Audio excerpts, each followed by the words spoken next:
Hello everyone! So meron na tayong pwedeng i-harvest na eggplant kaya akin nang kinuha.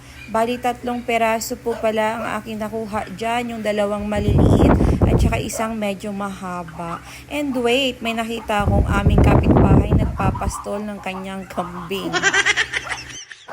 So, ayan pala, everyone, yung magiging binhi. So, 2 peraso po yung natira dyan na magiging binhi at meron na pong may-ari niyaan.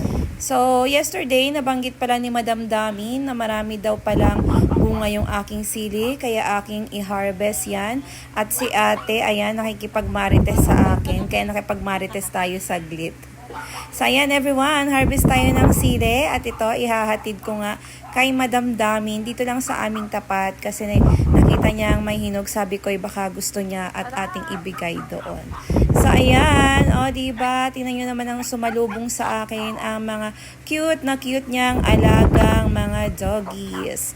So, yung 2 po pala dyan everyone, isang male tsaka isang female na nandiyan dyan is binili po niya yun sa akin isang pair at ayan, hanggang sa dumami na po yung kanyang alaga kasi nanganak na yung kanyang 2 female na doggy. So, ayan na sila. Yung isa, ayaw niyang lumabas kasi daw, hindi daw talaga siya palalabas yung isa. So, doon lang siya. Napaka-behave. Tumitingin lang siya sa mga kasamahan niya.